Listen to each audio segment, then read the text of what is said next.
Hello everyone and welcome to Geotab online training. This is Carrie Carter.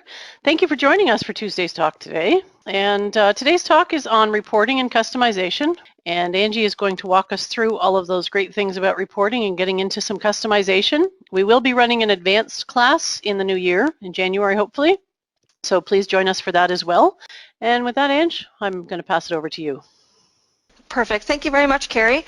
So hello, everybody, and welcome to today's session. So as Carrie mentioned, I'm going to be going over reporting, the basics of reporting, and how to customize your own report, and not only how to customize it, but also how to import it into the database, throw it up on a dashboard, and then I'll even show you how you can edit that existing custom report as well.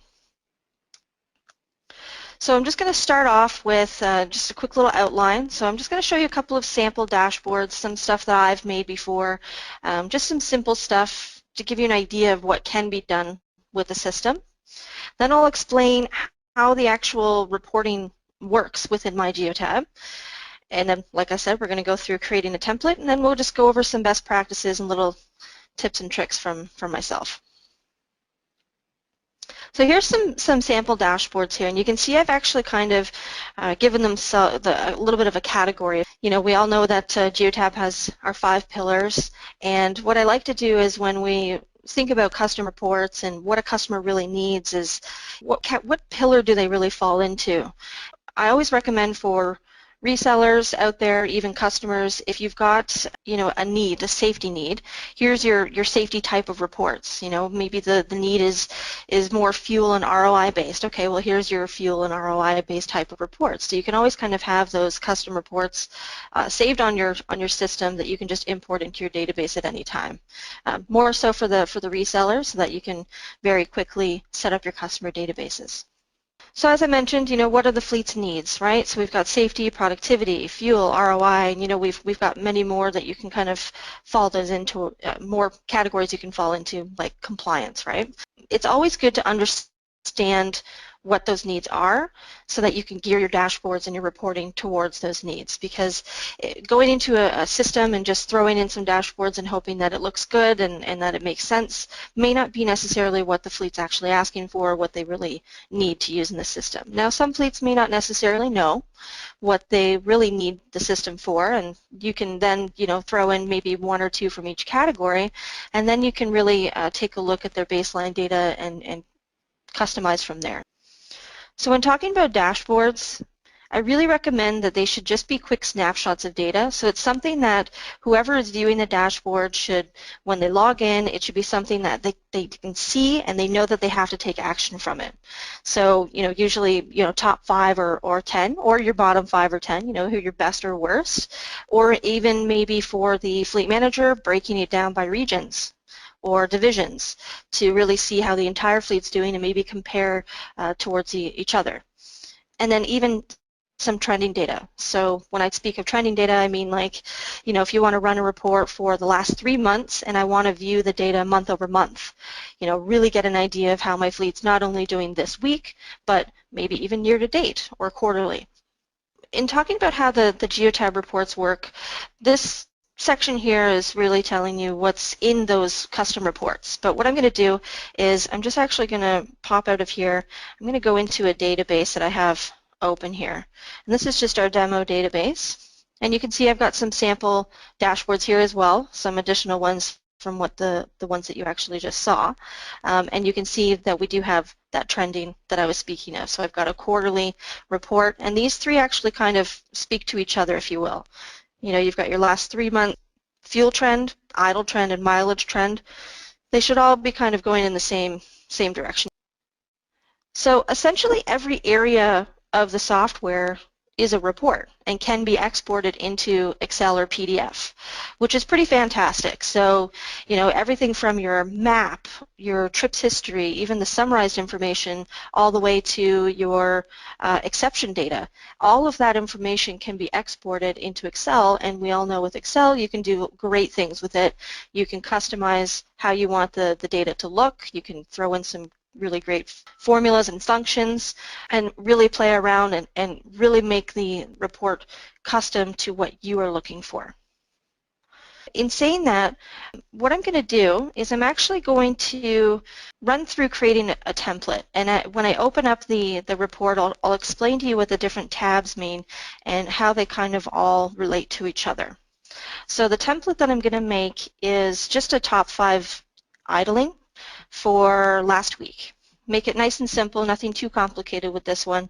And there's a couple of areas in the software that you can actually get idle information. And not every report will be the best one to use. So what I mean by that is you can get your idle duration from a trips history report, and that's a really detailed report. So that's going to give you one line for each trip that the vehicle drove, and if you're running it for your entire fleet, that could end up being a pretty big report. And if the end goal is really just wanting to know your top 5 idlers, there's better reports that you can use that are more efficient and less data heavy, if you will, such as a trip summary. So trip summary just summarizes all that information for you. It doesn't give you that detailed location information, which you don't really need with a top 5 report. There's also risk management, which can give you the summarized information as well, but it'll give you a lot of other pieces in there too. So you really want to kind of think about not only what you want to do with the report, but maybe what you want to do with the report down the road. You know, maybe you don't want it just to be top 5 idling, you want to add some other piece of data into there, maybe an exception report. Okay, well if you're thinking about that down the road, probably want to build it from a risk management report because the risk management report includes exception information. It's a little bit more advanced you know, in knowing every single piece of data that's in every single report, and you'll get to learn that as you go. But just a couple of little tips there on really, if you want a summarized report, just use the summarized base report to build it from. So in saying that, I am going to go into our map. I'm going to go to trips history, and straight from there I can actually just click on summary. So what this is giving me is a summarized view of all of the vehicles, and I did actually already run it for last week. So you can see when I go into my options, I can choose daily, weekly, monthly, and I can even do some custom dates and times as well. And you can see we've got our trending information, which we call the sub-periods. So if I actually wanted it to be last week and I wanted the sub-periods to be on by day, what that would do essentially is it would give me daily information for last week instead of just one line for the whole week. For this particular report, I'm just going to keep it at pretty simple, and we're just going to look at last week overall and just keep it like that. Now, you'll notice that I'm actually going into the trip summary section itself. I really recommend when you're creating a custom report to, instead of using the templates that we have built into the system, to actually run a live report, if you will, that has real data in it. And the reason why I recommend that is it'll actually allow for you to see what the report is going to look like when you actually do go and run it with real data. Because with the template information, you really only have 2 vehicles in there, and it's template information. It's not real data. So you may find that if you build it from one of those, that you could actually spend a lot of time editing it afterwards because, oh, I didn't think about that. Oh shoot, no, it doesn't look the way I wanted it to. So I always try and think 10 steps ahead when I'm making these reports and really where I want it to go and how I want it to look at the end result, and you have to kind of really take a couple of things into consideration. Well, what if there's only one vehicle, or what if, you know, they're only belonging to this particular group? So try and just step outside of the box, if you will, and think about the what-if scenarios when you're building these reports. So that's why I say let's build it from live data. Then we've pretty much got all those what-if scenarios in there, and we can work with them the first time, and that's pretty much the only time you're going to need to touch that report.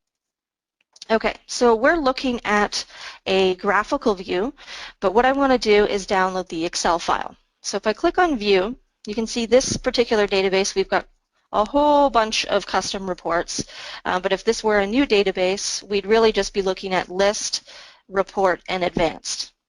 Now, the difference between these is List is the current one that's selected, and that's really the graphical view that you can see right now. Report will give me the Excel report, and Advanced will give me the Excel report as well. Now, both of those reports actually have the exact same data set in them. They just look a little bit different. I prefer to use the Advanced report, and I'll explain why when I open it, and you'll get an idea of why you would choose this, and you'll probably want to do that as well. So I'm just going to click on Advanced. And it's actually running in the back end, and it's just giving me a little snapshot view of the report. And you can see the advanced, there's lots of information in there, and I can even actually scroll over, and it's pretty compact and small and hard to read. Now I can zoom in if I want to, but really what I want to do with this report is I want to export it, and I want to start playing around with it and editing it. So you can see I actually have the option to download this report as a PDF or an Excel file. So usually the PDF would be for when you've actually created your custom report and the customer can download as a PDF. So I'm going to click on the Excel button. I'm going to save this in my custom reports folder. I always recommend to have a folder, either a shared folder within your organization or just for yourself, for all of the custom reports that you make, because there could be times, and this is more so geared towards resellers out there, there could be times that you make a report that actually might make sense for some of your other customers out there, and now you have your own little repository to pull from. So I'm going to save this as, I'm just going to call it Top 5 Idling. Now I did already have one in there, but I'm just going to ignore that one. I'm going to save over it. And I'm going to download it here. Now some browsers you may not actually have the option set up for you to choose where you want to save it. It may just download into your downloads folder, so just make sure you remember where you have it saved. Now, off the bat, you can see that I've got a yellow bar along the top here. Nothing really to be concerned about with this one. If you read it, it makes perfect sense. It's just saying for you to be careful because this file was downloaded from a website and it could contain viruses. Now, obviously, Geotab, we would never put viruses in any of these reports, but Excel's just throwing some cautions there. So you can go ahead and just click on Enable Editing. What this will do is allow you to actually edit the report. While this is loading, I don't know if there's any questions out there yet on what I've kind of covered. Angie, there's one here that talks about when you define a custom time period, does it allow you to define the time as well or just the date? So you can do date and time or just the date? Yeah, that's a really good question, actually. So when you're doing the custom, you can actually drill down into the time as well. Sorry, for the trip summary, it's just the dates. It depends on the report. Trip summary just gives you the dates because really it's a summarized information for the whole day. You don't really want to, you don't usually typically drill down in this report. But if I were to go back to the details, and go to Options, choose Custom, you can see that I have the time included there. So we really give you the option for the time in the details because it is a detailed report. An exception that was broken and you don't really want to look at all of the trips for the day, you want to drill down into that particular time, you can definitely do that. Now the time is actually more so when you're talking about running a manual report. When you're scheduling it as an emailed report or a dashboard report, time doesn't really make too much sense because you're usually going to run it for yesterday or last week, and narrowing it down to time, not feasible. Hope that makes sense. If not, please let me know. Any other questions? And forgive me, my Excel is giving me some problems. I'm just going to shut it down and open it back up again. Okay, I do have a question that's come up here. I think I can answer this just while Angie's getting sorted out. There's a question about the drop-down list where it says list, report, and advanced. The list is truly just a list. It's showing you whatever is on the screen when you first come into the report. It shows as the list. And then from there you have the choices of report or advanced. Both report and advanced are the same data in the report, but they do show up a little differently. The report tends to have a little bit more basic information, whereas advanced will pull more of that and show you a whole bunch more detail. Both of them have the same amount of data so that they can be pulled the same way, but they only show you a little bit differently. Perfect timing, because I just got my Excel back up and running again, and that's a good segue because that's exactly what I wanted to explain. So I'm actually looking at, this is the advanced one that I downloaded, remember? What I want to show you is the data tab. So you can see at the bottom I've got, right now I'm currently on the report tab is what we call it, and I do also have a summary tab. But if I right click on either one of those and I click on unhide, you can see we have a data tab. Now I'll explain the languages one in a second. That's actually a new feature we've come up with, but for now I'm just going to unhide the data tab. So the data tab, not very pretty, not meant to be. That's why we always keep it hidden. So anytime you run a report, the data tab is always hidden, and the reason for that is this is where all the raw data is fed. So you can see the column headers don't necessarily make too much sense. I'll just make this a little bit bigger. You know, trip summary period number, trip summary customer duration, and it keeps going and going and going. So the report from that list and the advanced report both have the exact same information on the data tab. So nothing is different as far as that goes. The difference really lies in the report tab. So the report tab on the advanced report is actually everything that we see on the data tab. And basically what this report tab is doing is it's referencing that data tab. So let me just make this a little bit bigger here. So you can see I've got group, and if I double click on there, you can see that it's saying data B9. So really that's saying it's grabbing the information from cell B9 on the data tab. And that's what every one of these is doing as it goes through. So E9, F9, and so forth. And the reason we do this is because it allows for us to pick and choose what we want included in the view that the customer is going to see. We can't really edit anything on the data tab. If we were trying to change a name of one of these headers, then that would essentially break the report, because those header names are almost like, if you were thinking of from a development standpoint, these are almost like the API calls to grab the data from the database. And if the name of those changes, then the MyGeotab software doesn't know what the report is trying to grab. And so we don't recommend to make any changes as far as that goes to the data tab, which is why we've created this report tab. It's the same information, you're grabbing it from the data tab, but I can now delete columns if I don't really want them. I can insert new ones, and I can do some sums or averages and all these different formulas in there and really start to manipulate the data. I hope that answers the question. I can even download the standard report just to show you what that means, and I don't have to necessarily download it. I can just show you in the software. So once again, this is the list view. So this is the graphical view that we see here. And if I click on the report view, it's going to give me that snapshot, and you can see it's actually giving me the summary page. So the summary is actually a pivot table, and that's the information that it's giving me. And so in this particular case, the report is actually, the report and the data tab are hidden by default, and only the summary is visible. So that's all that we see when we run it within the MyGeotab system and download it as well. Whereas the advanced one gives us all of everything, which really allows for us to customize it without taking too many steps. All right, so I've called this the top 5 idling report. So that's basically what we're going to do. Before I make any sort of changes to the data itself, I want to explain that summary tab, which I just kind of lightly touched on there. Just going to expand this a little bit bigger. So every single report within the MyGeotab system, when you download the report, it's going to have those 3 tabs: data, report, and summary. Summary is basically referencing that report tab, but it's a pivot table. And some people may not be too familiar with pivot tables, or they are, and it's kind of frightening, but it really shouldn't be. It's not something to be kind of concerned with. It's actually pretty easy to work with.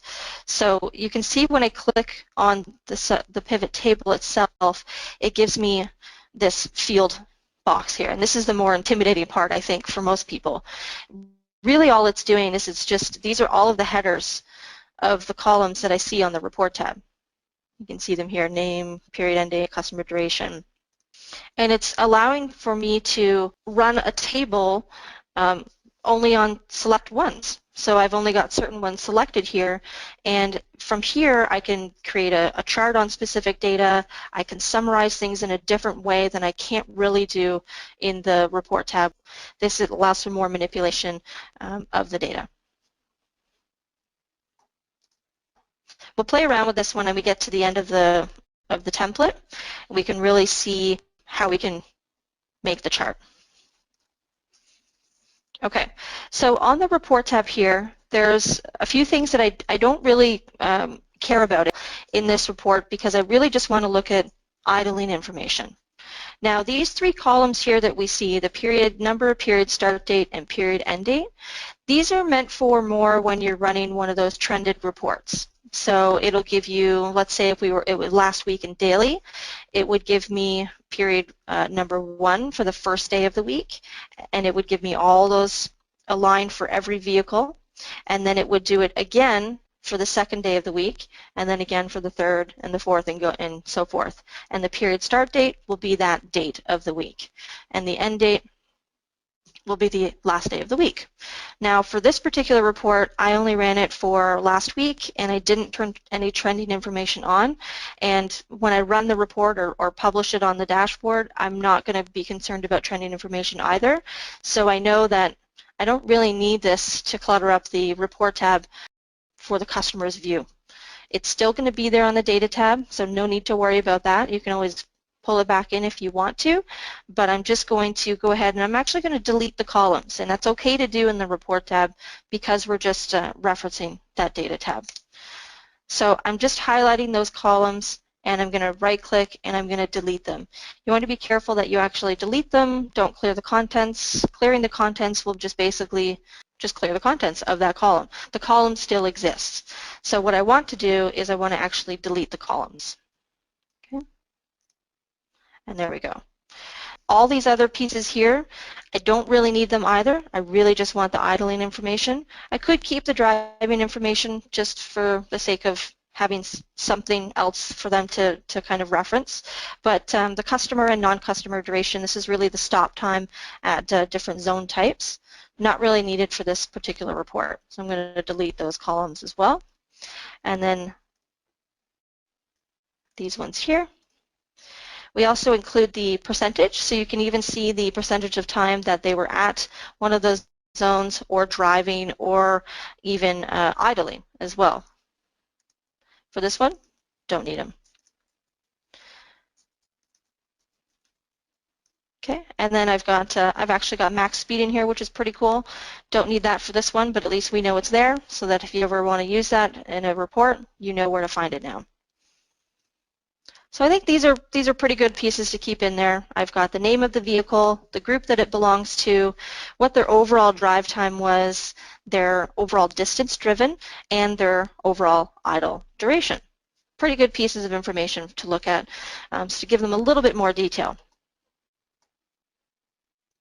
Now I'm going to go over to the Summary tab, and we're going to use the table to give us that top 5 information, because this report actually has 6 vehicles in there and I only want it to show the top 5. So you can see when I go over to the Summary tab, it's actually still showing all of that information that I just deleted. And one thing I want to point out, when you're working with a pivot table, you have to refresh the pivot table for it to actually grab the new data that you've either put in or taken out. There is a setting within the pivot table itself, and I'll go through that when I'm actually going through the options, and that is to refresh the pivot table every time the report opens, and that's a key piece. There's a lot of times where somebody has a report on their dashboard and it's maybe a daily report and every day it's the same information. They're like, why isn't it changing? And that's because that one particular refresh option isn't selected, and so it's still holding on to old information. The new information is always going to be there in the report, the data tab, but the summary doesn't know. It's not smart enough to know that there's new information. So what I'm going to do is I'm just going to right-click on this pivot table, and I'm going to click on Refresh, and you'll see that I now have a limited list to choose from over here, and over there. Perfect. So really all I want to see is top 5 idling. So I don't care about the group in this particular report, and I don't care about the driving duration or the distance. I just want that idle time. Now you can see what's happened is the dates up here have just turned into those hashtags there. What's happening here is there's a default setting in the pivot table to auto-fit based on the data that's in it. So if we get vehicles with longer names, it will auto-expand the column, or it will shrink if they're shorter names. So it just did that with the idle duration, and what that does is it shrinks the entire column, so anything outside of the pivot table is shrunken as well. And dates don't like it when that happens. It doesn't show you the date, it just shows you what we see here. So I'm just going to expand this column so that I can actually still see the date now, and I'm going to right-click on the pivot table, and I'm going to go to the pivot table options. So it's this option here on the front of the pivot table options called Auto Fit Column Width on Update. So on update or on refresh. So you can see when I refresh, it'll actually shrink it again because I have this checked. So I'll just show you what I mean. So if I go back over here, right-click and refresh again, it shrinks it back up again because it's auto-fitting based on the contents inside that pivot table. So if I just expand that again and I go back into my options, I'm going to take that option off, click OK, and if I right-click my pivot table again and go to refresh, it doesn't do anything. It stays the same. It's static now. It's not going to change based on the data inside of it.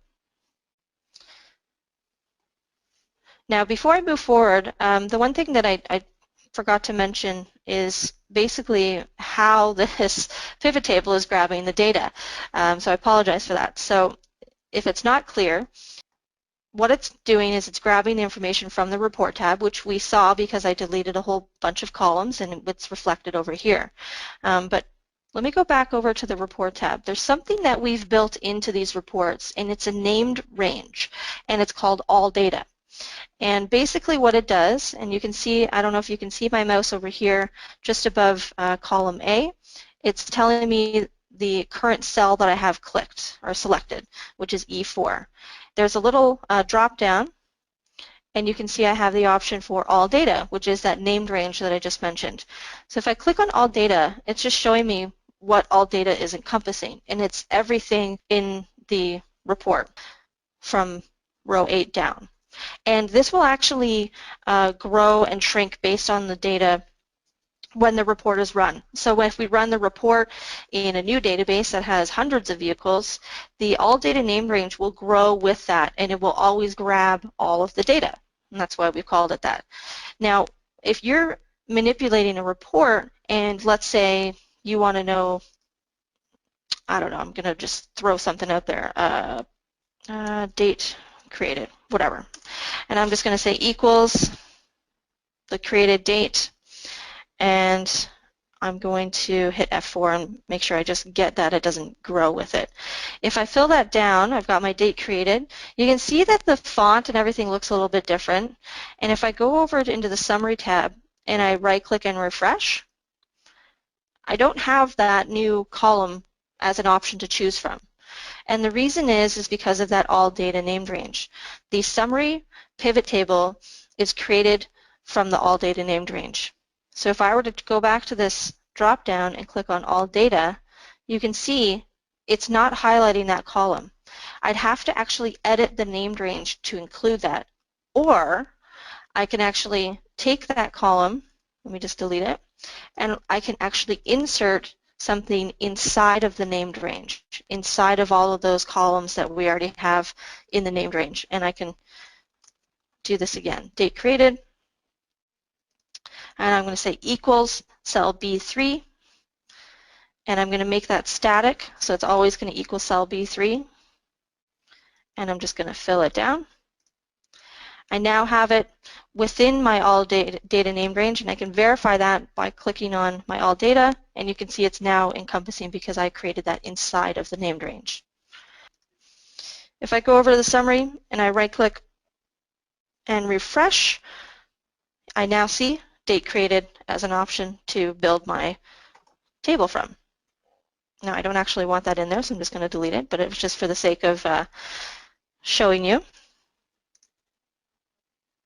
If I refresh again, it's now gone. Fantastic. Okay, so from here, I've got my table. I know that I want top 5. So right now, I think I've got 7 vehicles.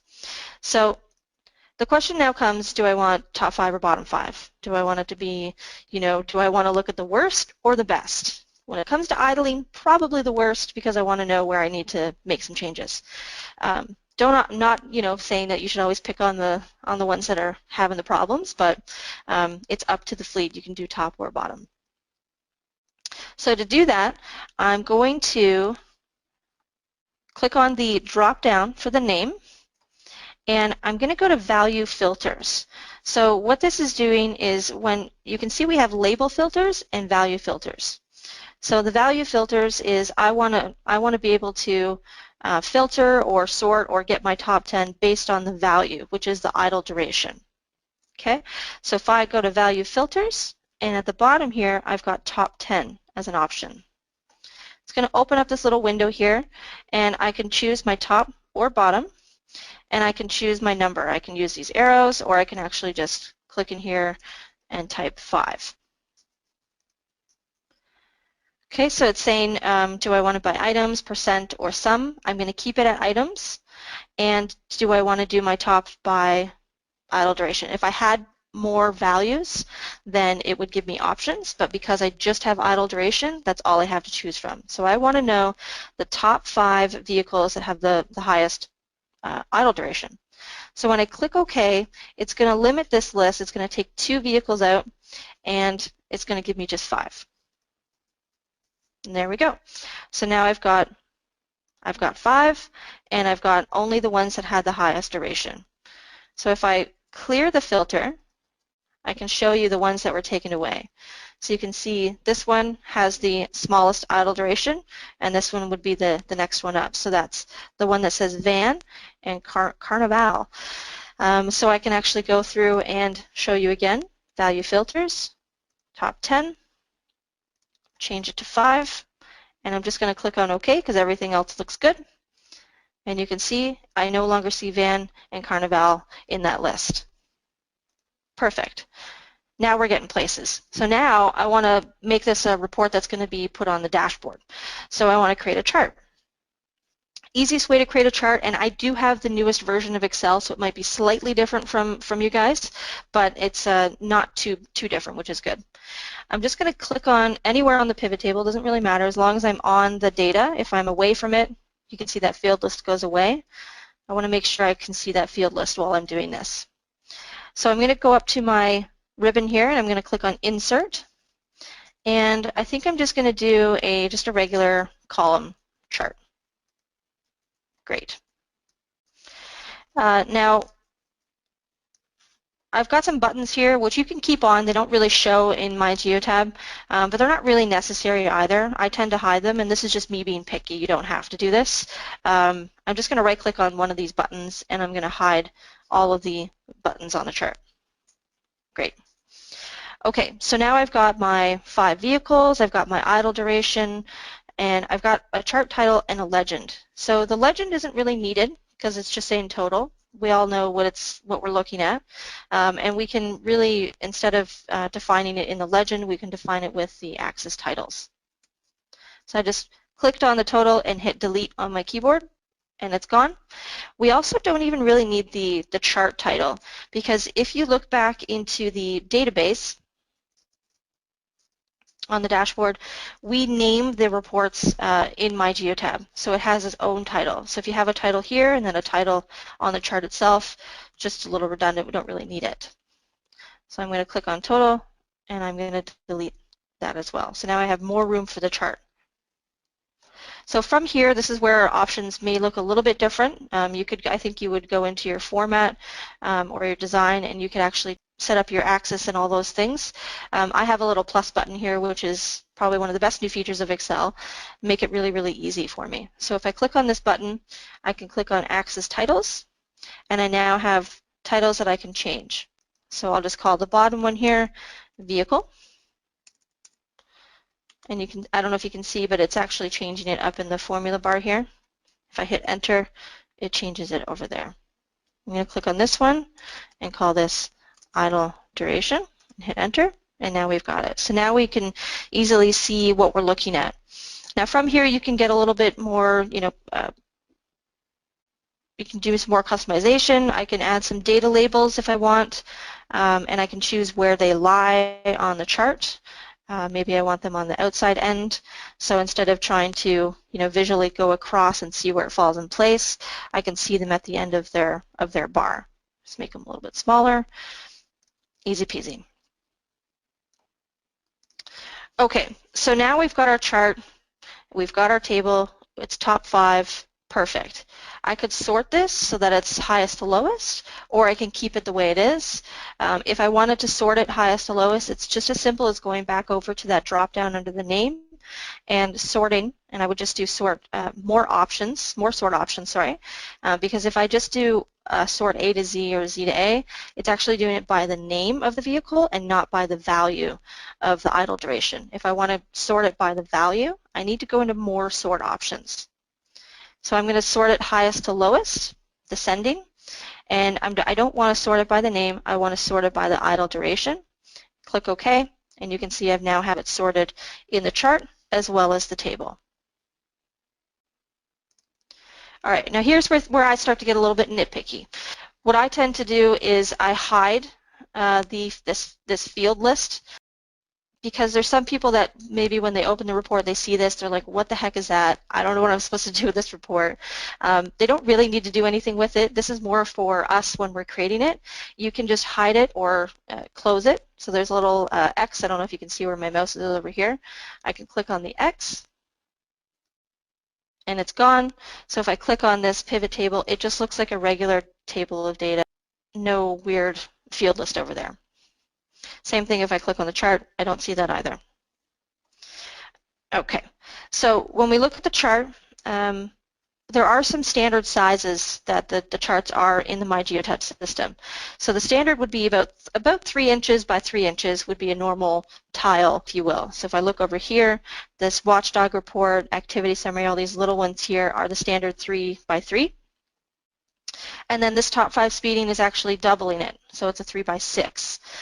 So I can actually cover different sizes, which is really nice. So I can have a really big one if I wanted to. The smallest I can go would be to one of these tiles like the watchdog report. So I'm just going to actually right-click anywhere on an open white space on the chart. If I right-click on the idle duration or any element within the chart itself, it's not going to give me what I want from the list. I actually want to click maybe down in the corner, and I want to format the chart area. So this may come up in a separate window for some people with older versions of Excel. For me, it just pops up over here on the right.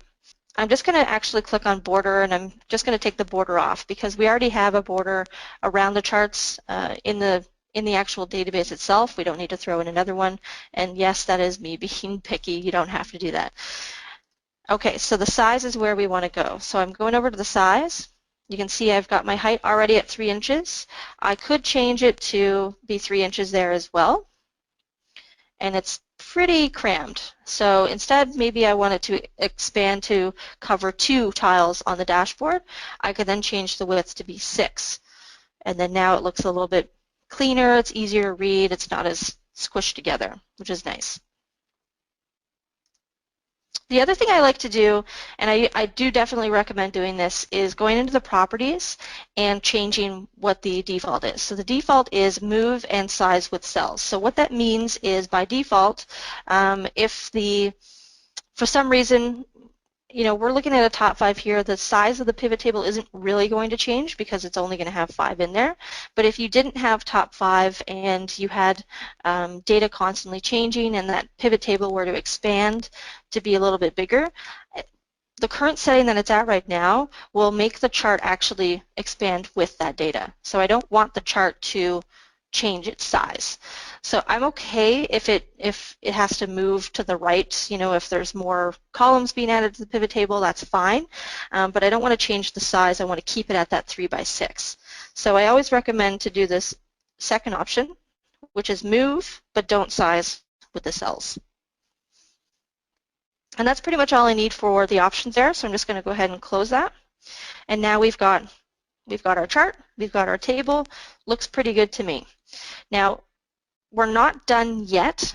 Before I actually save it, I want to clean the template. So what I'm going to do, and what that means is I want to actually go over to the Data tab. Now, we don't necessarily need to do it with this one, and I did say there's certain things that you can do in the Data tab that won't break the report, and one of those is deleting lines of data. So because I say build a report with live data, you could, when you have built it, you could have had hundreds and hundreds of vehicles in there.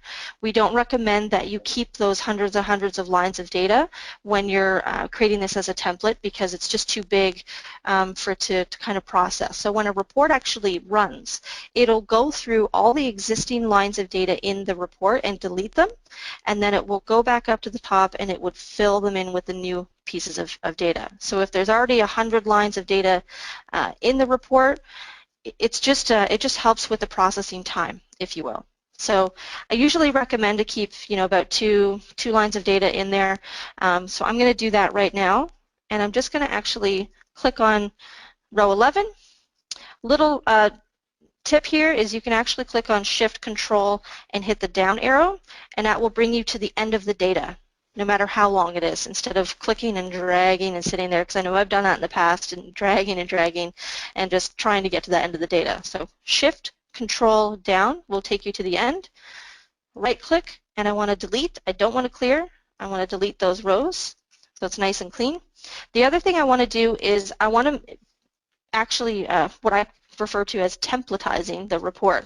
So I want to actually change the names of the vehicles. It's okay that I change the names because, like I said, when it runs, it's going to delete all that information anyway.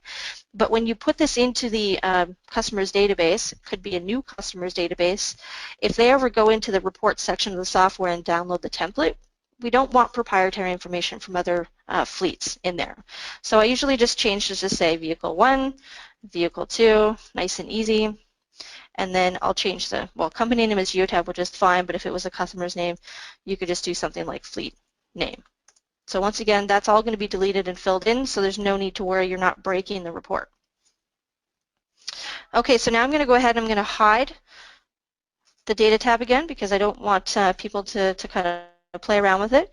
Now you can see we do have some errors here, and that's okay. Those errors are reference errors. So basically it's saying that the data that it was referring to on the Data tab no longer exists. There's nothing for it to reference anymore, which is fine because we deleted those rows. So I want to do the same thing on the Report tab. I'm going to highlight row 11. I'm going to do Shift Control down, and I'm going to right click and I'm going to delete. And that's okay. And I can validate these changes, make sure that the all data named range is still working okay by clicking up in the left corner here, clicking on all data, and it's still highlighting all my data, which is great. So now we're ready to save the report. And as you can see, the pivot table still holding on to that old information. That's perfectly fine. I'm just going to actually click on Save, and I'm going to close the report.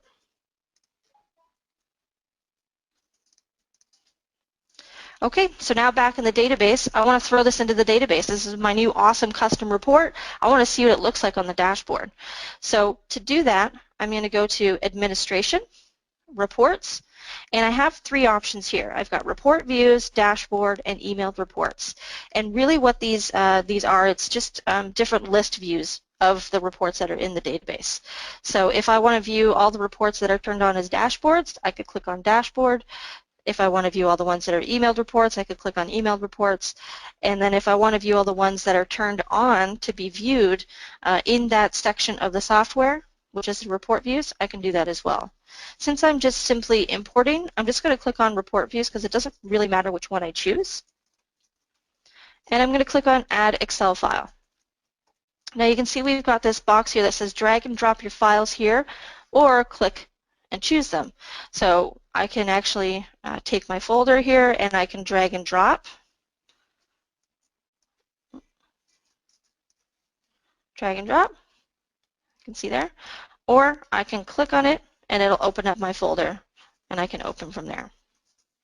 So now it's actually imported it into the system, and now I'm into the options screen. I can change the name of the report by clicking on the title that I already have. So I can say top 5 idling last week because I want to know what time frame I'm looking at. And now I can choose to have this report show in the drop-down. So you know when I was in trip summary, and I'll actually just show you what I mean. Just open that in a new tab. When I was in trip summary and I click on view, I've got a whole bunch of reports here. That's the report view. Okay, so I can choose to have that report show in that list or not. There could be times that you create a report that should only be set for emailed reports. Nobody else should really see it when they go into that area of the software, so you can turn it, keep it off or on. I'm just going to keep it off for now because I really just want to show you. Actually, I'll turn it on, so I'll show you what it looks like. You can see when I turn it on, I've got a few options here. I can run the report by device or by driver, depending if you're using driver ID. I can group, which is that trending, daily, weekly, monthly.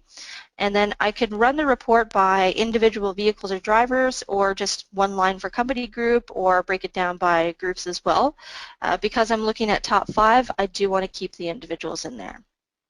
Okay, so if I go over to dashboard now, I can turn it on as a dashboard. So by default, it's turned off.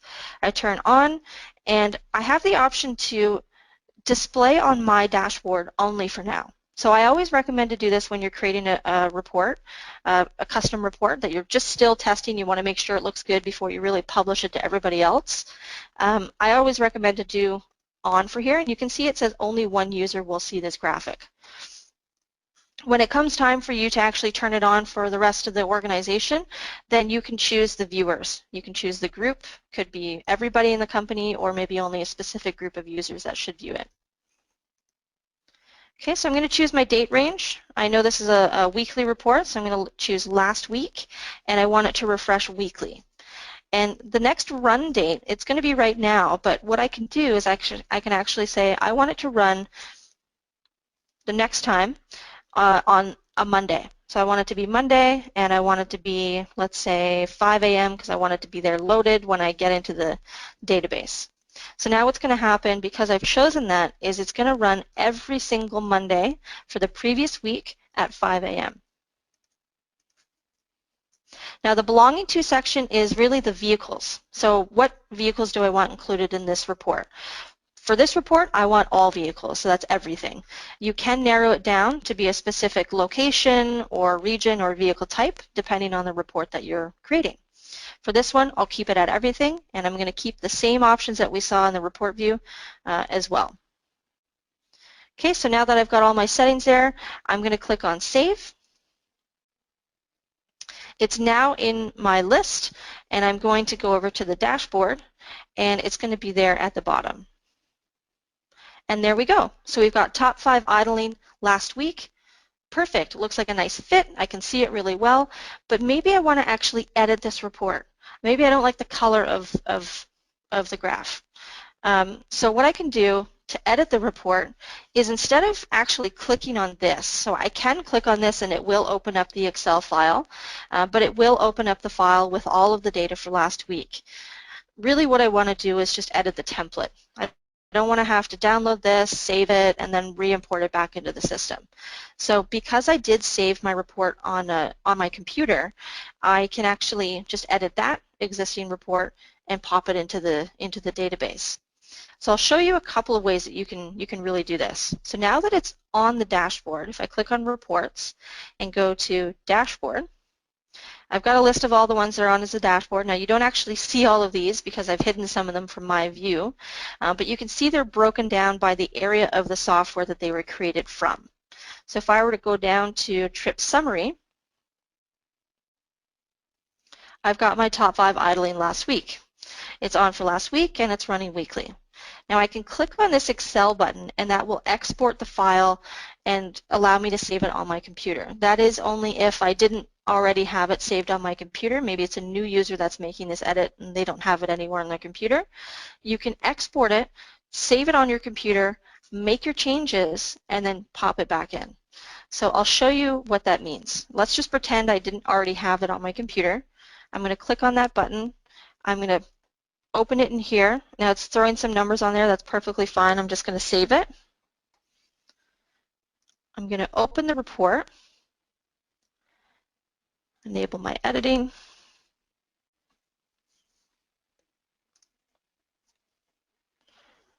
Okay, and you can see my template only has those 2 vehicles, which is fine. And then I can change the color of the chart. So I'm going to change the fill. Maybe I want it to be green because we're talking about idle, green, fuel, all that good stuff. And I'm just going to click on Save. Simple as that. I'm going to click on Save, close it, and you can see that back in the database, it's actually brought me back into that edit screen automatically because it knows that I was exporting the report, so I probably either want to make some changes to it or import it back into the system. So, and it's right, I did make some changes. I do want to throw it back in there, so I can drag and drop or I can click. So I'm just going to click. I'm going to choose that file that I just made the edits to. Click on Open, and you can see here that it's zipped it, it's now in the system, and it's overriding the existing report that was in there. So that existing report that was there is gone now. This one is replacing it. So I'm going to click on Save. I'm going to go back to my dashboard, and I'm going to scroll down to the bottom, and I now have my report, and it's green, which is just what I wanted. So I know we've got about 5 minutes left. We're cutting it a little bit short. Was there any questions about anything that I just did there? I know I kind of sped it up at the end there just because we were running out of time. I think we're pretty good. I have a question. Is there a way to get each bar a different color? Not really. I mean, I'd have to understand the use case of why you would really want to do that. Maybe each vehicle have its own color. Really, there's ways that you can kind of play around with the pivot table. You can move the vehicle into columns, and I'll show you what I mean actually if I open up the report again. This is the existing one that was blue. You could, let me just show that pivot table, oh, sorry, the field list.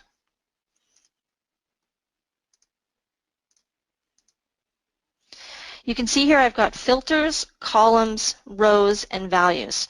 Right now the name is in rows. Maybe it was a group that I wanted to add in there. And you can see it's got vehicle 1, entire organization, vehicle 2, entire organization. I could move the group into the columns and bring my legend back. If I had different group names, and I can kind of fudge this as well as just for the sake of showing you.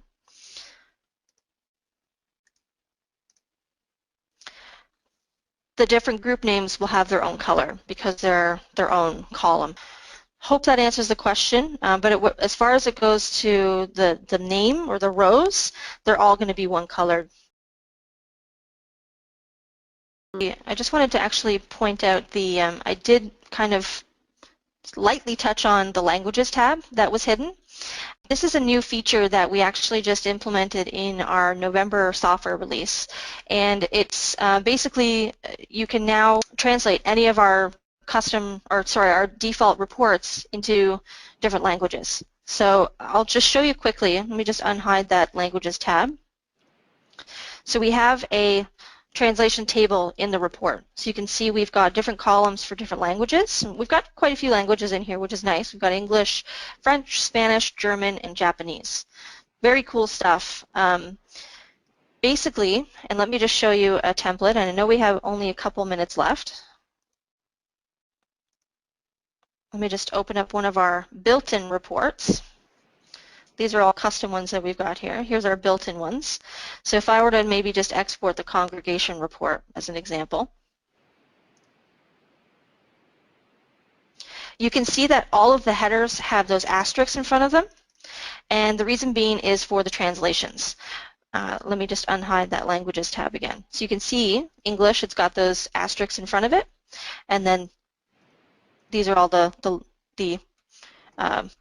different languages for that word. So no need to worry about the asterisks as far as the template goes, because when the report actually runs, it actually will take out those asterisks and it'll just be the regular wording. So, and it's based on your user options. So if you're a user in, I don't know, Latin America, you want to see things in Spanish, then your user options in my Geotab are set to see things in Spanish. When you actually run any one of these default reports now, it's going to automatically be translated into your language that you've chosen for your user. So it is user specific, but I wanted to point that out because when you are creating a custom report, if you do want it to be translated, you will need to put asterisks back in front of them. Because I did run this as a live report, it was already translated to English, if you will, so it took out those asterisks. So if you do want this to run for a different language, it's just as simple as throwing 2 asterisks in front of your headers. Same thing with all of these headers here, even the name up there, and it will automatically translate your new custom report based on the user settings. All right, excellent. We do have a question here as to languages that are coming. We have about 12 languages that are in process at different levels at the moment. So currently we have those 5 that you saw. We have some other ones that are, as I said, in process at the moment. They're not released yet. In our install guide, we have 6 languages. We're within the next year, we'll probably have 12 up there. So we're always growing with that, just to kind of answer those questions. In any event, it is 2:01, so I want to say thank you so much for coming. Have a wonderful holiday season. Merry Christmas to everyone, and we will see you in the new year. We will be coming back with hours of service and all of the buzz that's happening with that. We'll get into some advanced reports and some other wonderful things happening. So we will see you in the new year. Thanks so much.